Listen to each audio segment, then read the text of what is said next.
Oh hi, today it's 25th of November. I've been doing some of these video blogs outside while I'm walking, because if you sit somewhere you tend to get interruptions. Where am I at today, or at the moment? Well, not great. My mental health is all over the place. Chronic anxiety. My sleep is erratic, to say the least. And with my fight or flight anxiety, some health anxiety is creeping in. And unless you suffer with any of these conditions, it's hard to understand. But it just tortures you, and you try to switch it off. It's not so easy to do. So that's where I'm at. It's just very hard. But on top of that, well, we're going to go for here. You're trying to get the support and help you need, or the support you're technically entitled to. It's very hard. I'm connected, tied in with mental health services at the moment, and my GP, which is Primary Care 1. We've already talked about that. It's an absolute nightmare.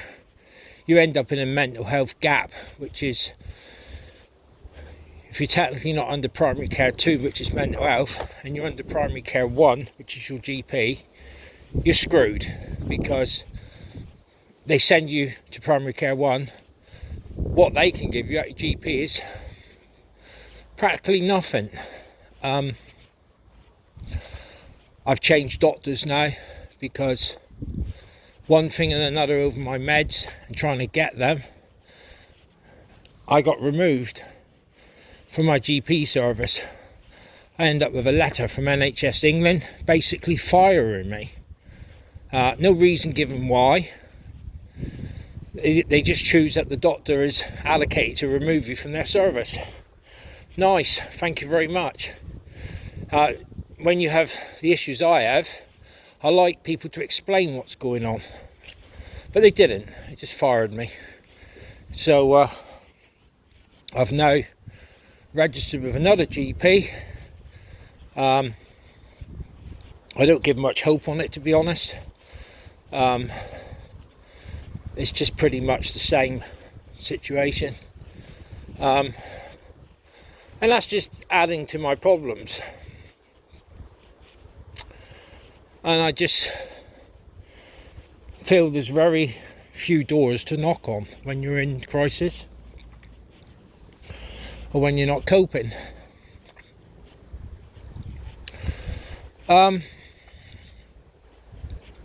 Obviously, to tie in with this YouTube channel, I need to discuss a little bit about mental health services, which is nationwide but specific for me in Exeter, because that's where I'm based. And it's very frustrating.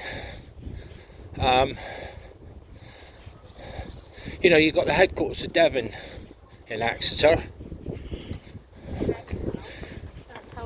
Yeah, when you try to access this large service in Exeter, it's virtually impossible. You just get fobbed off, sent from one in tray to another, and you end up going round in circles. That also causes you anxiety, depression, all the rest of it. You just feel like you're not logged on with any service. You just feel out on a limb.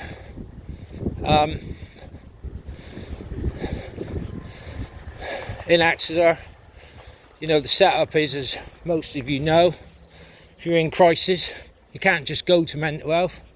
You have to go through the other channels, which are structured to fob you off and for you to fail. If you're in crisis, there's very little options.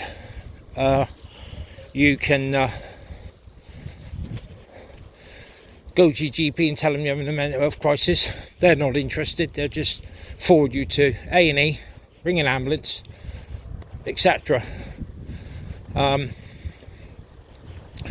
Yeah, you have a system within Devon Partnership Trust called First Response, and I'm being honest now, I've had mixed responses from them.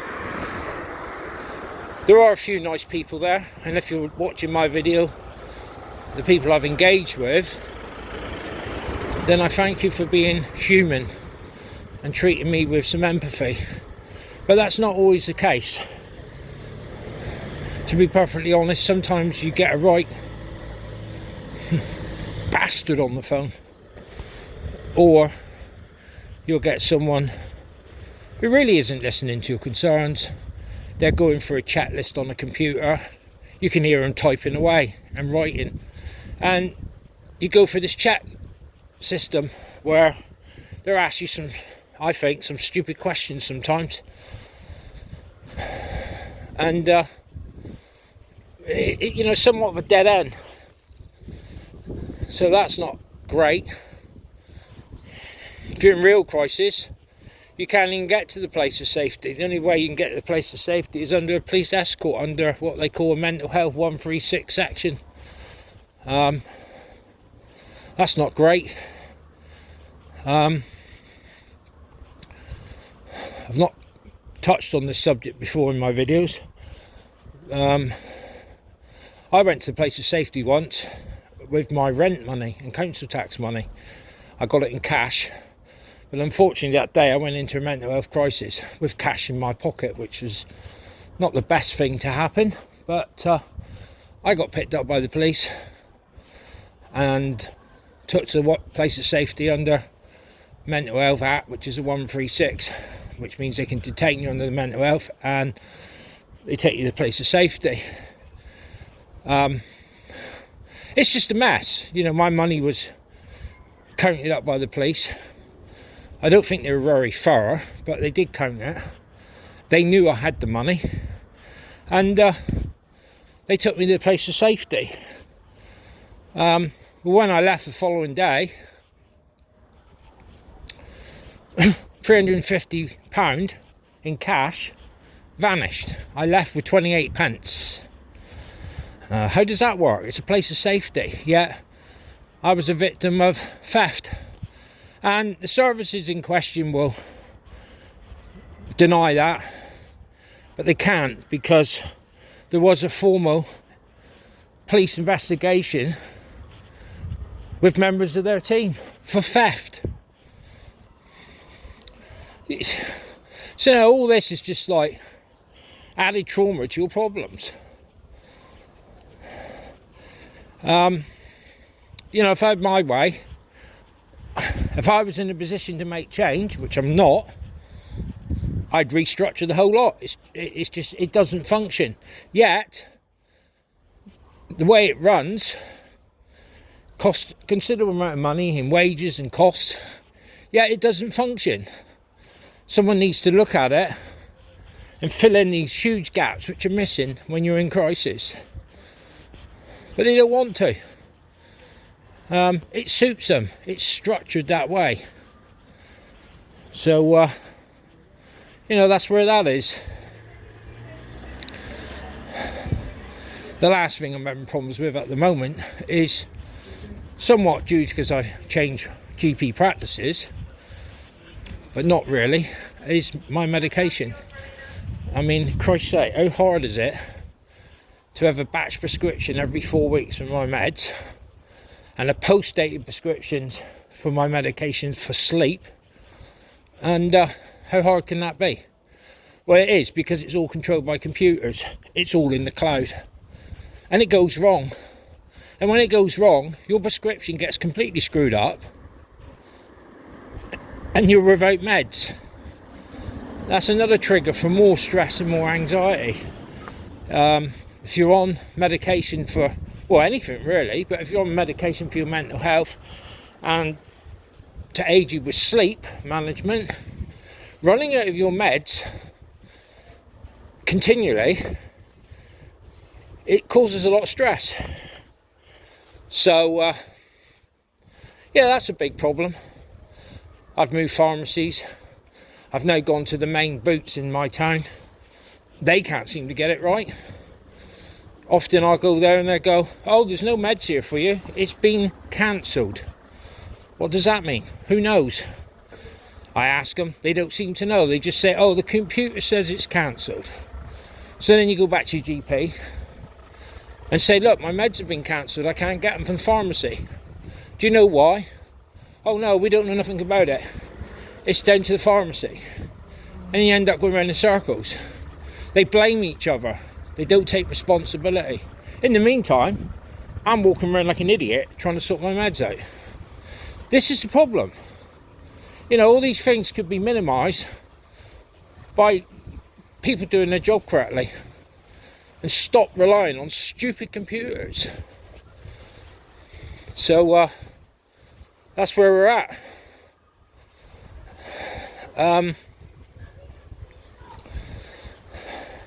Yeah, so not very happy with it all, and on it goes.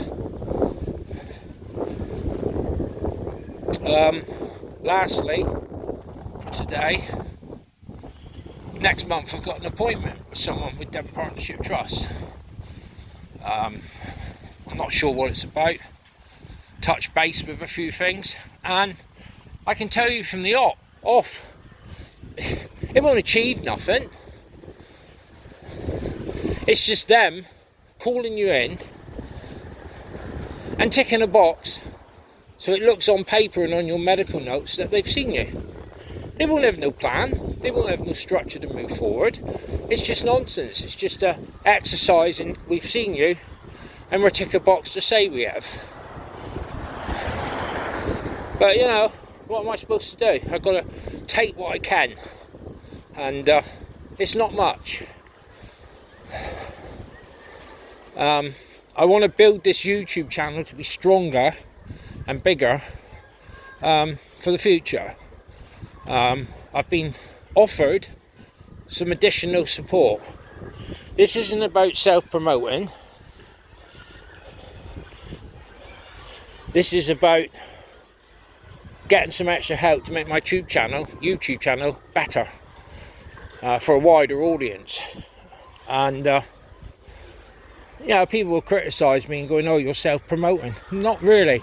I don't take no money or payment or anything from anybody. If someone wants to come forward and say, look, I like your channel and I want to give you some extra support to take it to the next level, that's their choice, and I'm grateful for that. But it's not self-promoting. I'm not self-promoting myself. I am trying to get a message over that mental health services in this country and Exeter, for me, can improve a lot more, and it wouldn't cost any extra money really. They just need to do their job. So that's where I'm at with that.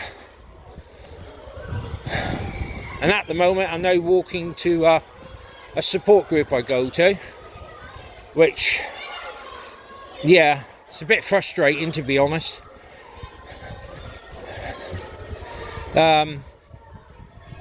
I do feel like I'm going around in circles with it and not achieving much, but it's somewhere to go today. So that's that for now.